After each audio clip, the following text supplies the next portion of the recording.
Bismillahirrahmanirrahim. Assalamualaikum warahmatullahi wabarakatuh.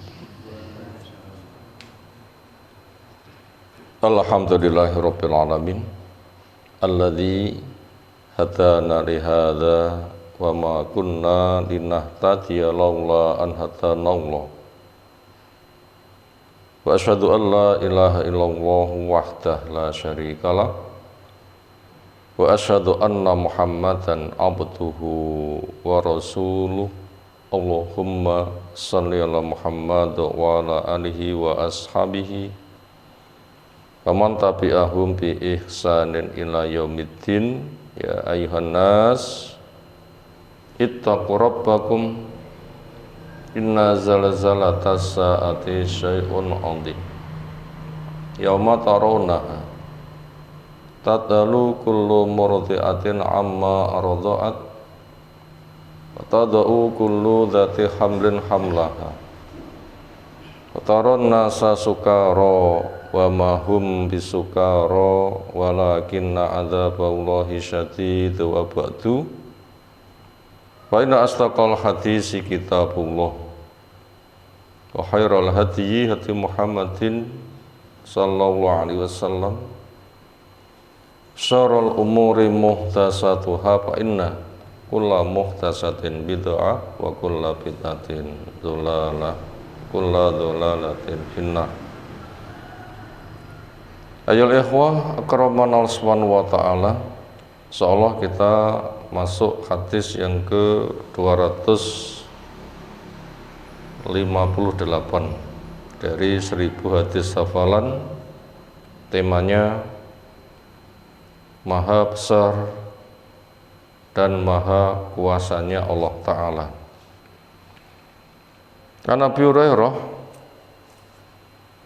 Abdurrahman bin Sakhar Ad-Dawsi radhiyallahu anhu anin nabiyyi sallallahu alaihi wasallam annahu qala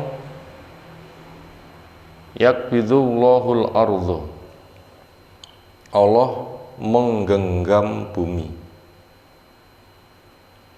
wayat wis sama, dan melipat langit, biyaminih dengan tangan kanannya. Semayakul, lalu Allah firmankan, Anal Malik, saya raja. Aina mulukul ardi, mana raja-raja bumi. Rawal Bukhari, meriwayatkan Imam Bukhari rahimahullahu ta'ala. Apa saja pelajaran yang bisa kita ambil dari hadis di atas? Pertama, Allah menjelaskan tentang dirinya.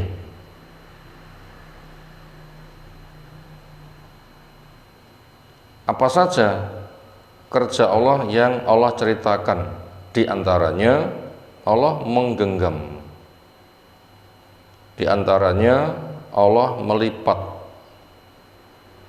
di antaranya Allah berfirman, menjelaskan.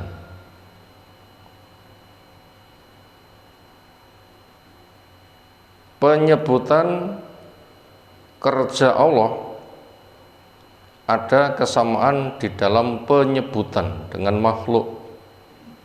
Artinya makhluk juga diberi kemampuan menggenggam, makhluk juga diberi kemampuan melipat, makhluk juga diberi kemampuan bicara. Menggenggamnya makhluk, melipatnya makhluk, bicaranya makhluk karena dicipta. Adapun menggenggamnya Allah, memang itu kerja Allah. Melipatnya Allah, itu memang kerja Allah. Berfirmannya Allah, itu memang kerja Allah. Sama penyebutan, tidak menuntut, tidak mengharuskan sama dengan kenyataan. Makanya sikap Ahlus Sunnah berkaitan tentang nama dan sifat Allah adalah mengimani dari apa yang Allah ceritakan tentang dirinya sendiri. Allah memberitahu kepada kita, Allah menggenggam, tugas kita, ya saya percaya, engkau menggenggam. Allah melipat, ya saya percaya, engkau melipat. Allah berfirman, ya saya percaya, engkau berfirman. Tetapi semuanya enggak sama dengan cara yang diperbuat makhluk. Allah menggenggam, melipat, bicara sesuai dengan keagungannya dan penuh pelajaran. Adapun manusia menggenggam, melipat, bicara, nanti akan dihisab. Kalau begitu,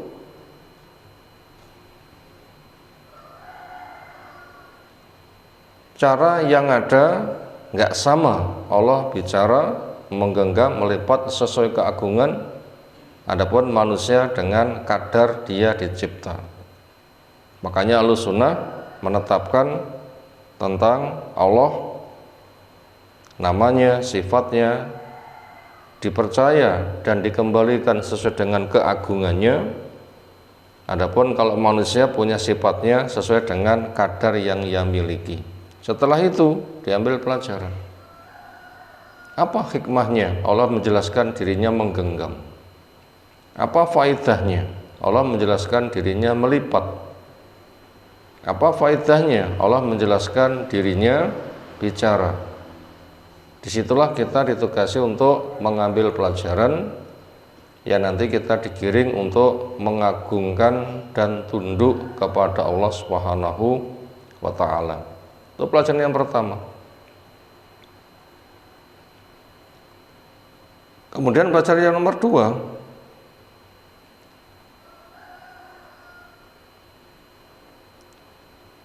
menunjukkan maha besarnya Allah dan maha kuasanya Allah, dan menunjukkan sangat kecil dan lemahnya makhluk. Dan kita bisa buktikan, makna menggenggam kita paham. Berarti ada telapak tangan untuk makhluk, ada jari untuk makhluk, lalu barang diletakkan di telapak tangan lalu digenggam, itu makna menggenggam untuk makhluk. Berarti tangan lebih gede daripada barang yang digenggam.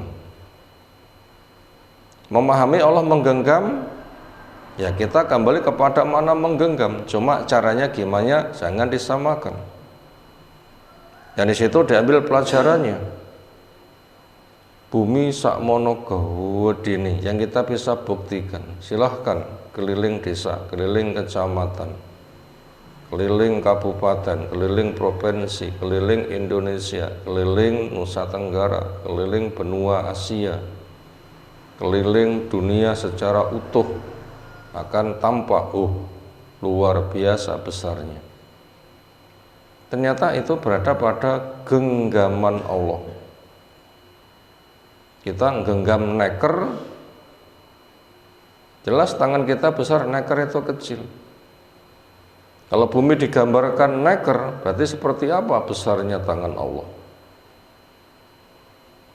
Demikian juga namanya langit, ketebalannya 500 tahun perjalanan, itu dilipat. Kalau kita ngelipat kertas pantas, tangan kita tebal, kuat, kertas itu tipis.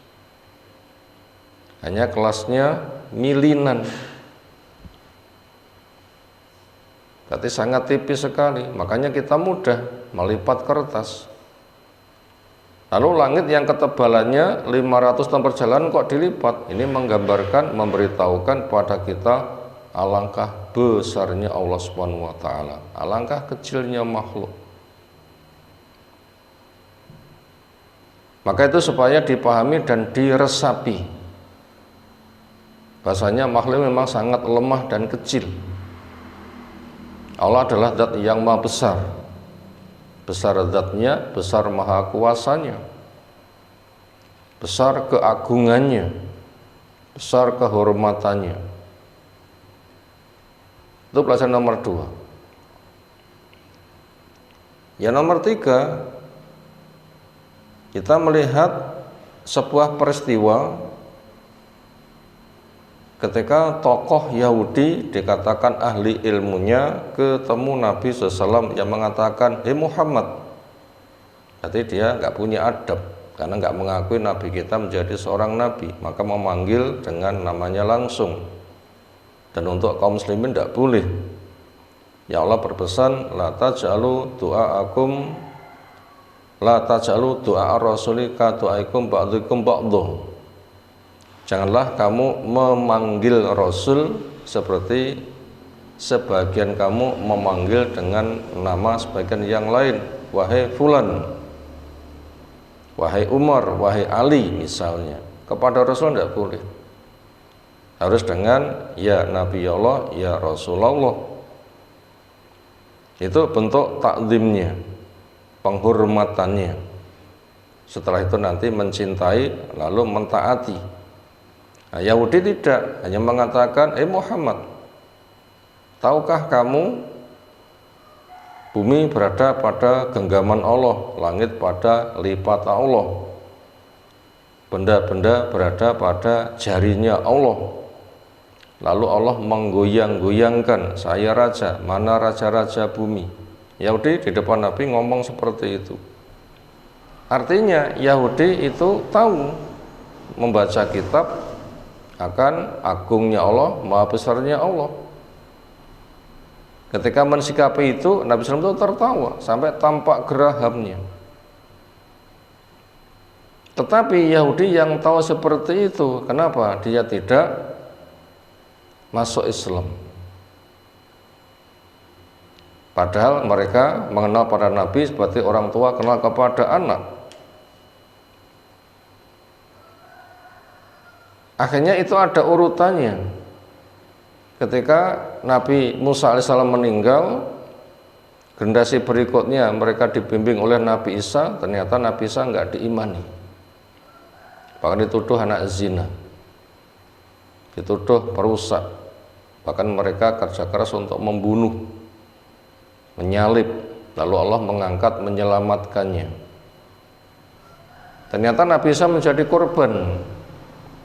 Ketika Nabi Isa menjelaskan kepada orang Yahudi supaya mengikuti Nabi kita sebagaimana Allah menjelaskan pesan Nabi Isa, wa mubasyiran bi rasulin ya'ti min ba'di ismu Ahmad, menyampaikan kabar gembira kepada umatnya termasuk Yahudi akan adanya Nabi yang datang sesudahnya bernama Ahmad, ikutilah.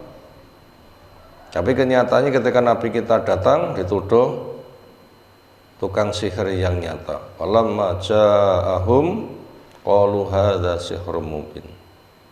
Ini tukang sihir yang nyata. Tahu tapi enggak menumbuhkan ketaatan. Itu pengetahuan yang tidak ada gunanya. Semisal punya uang tapi enggak untuk belanja, akhirnya mati kelaparan, telanjang tidak berpakaian. Katanya punya uang tapi enggak berguna, dianggap itu tidak punya. Maka Yahudi juga dianggap sama, punya ilmu tetapi enggak membuahkan ketaatan. Buktinya tidak mengikuti Nabi Isa, buktinya tidak mengikuti Rasul SAW. Bahkan bersama Nasoro mereka menyatakan tidak ridho, bahkan kerja keras untuk merusaknya, bahkan permusuhannya yang paling keras, bahkan punya program untuk memurtadkan kaum muslimin. Itu sebagai bukti kepada kita semuanya bahwa ilmu tidak membuahkan ketaatan, itu namanya bukan ilmu. Maka berkaitan dengan itu Allah turunkan ayat Wama qadaruh haqqa qadri. Mereka tidak bisa mengagungkan kepada dengan pengagungan yang semestinya. Artinya tahu nggak membuahkan ketaatan, itu namanya bukan pengagungan. Berarti di sini memberitahu kepada kita sekian banyak kita punya ilmu tapi nggak membuahkan semakin tunduk kepada Allah, nggak membuahkan semakin taat, nggak membuahkan semakin banyak zikir, semakin dekat, nggak membuahkan cinta Allah, dan kangen ketemu untuk masuk ke dalam surganya, ternyata ilmunya tidak membuahkan ke situ, maka itu dikatakan ilmu yang bukan ilmu. Kenapa? Yahudi memang seperti itu, Nasara memang seperti itu, maka dicontohkan profil Yahudi, profil Nasara itu merupakan pengajaran kepada kita. Kamu jangan sampai punya kepribadian seperti pribadinya Yahudi, kamu jangan punya kepribadian model kepribadiannya Nasara. Apa itu? Punya ilmu tidak membuahkan ketaatan tapi pembangkangan, bahkan usaha penghancuran. Justru dengan ilmu dia akan mendapatkan kehancuran, karena dia termasuk orang yang sombong, menolak kebenaran, merendahkan yang hak, kemudian mereka fasik, sengaja meninggalkan ketaatan. Makanya Allah berpesan, wala takunu kalladzina utul kitaba min qablu, kamu jangan punya sifat seperti ahli kitab tempo dulu. Apa itu? Watala alaihimul amatu faqasat qulubuhum, waktu yang mereka jalani semakin panjang tetapi hati mereka semakin keras. Wa katsirum minhum fasikun, kebanyakan mereka adalah fasik, yaitu punya ilmu, beramal, setelah itu ditinggalkannya. Maka itulah maksud tujuan hadis di atas kita angkat. Nabi SAW menjelaskan kepada kita dengan diberitahu maha agungnya Allah, maha kuasanya Allah, supaya kita tuh sadar kecil dan butuh, nanti akan menggiring, tunduk dan menghamba kepada Allah Subhanahu wa taala dengan penuh ketulusan. Demikian, subhanakallahumma bihamdika asyhadu an la ilaha illa anta astaghfiruka wa atubu ilaik. Assalamualaikum warahmatullahi wabarakatuh.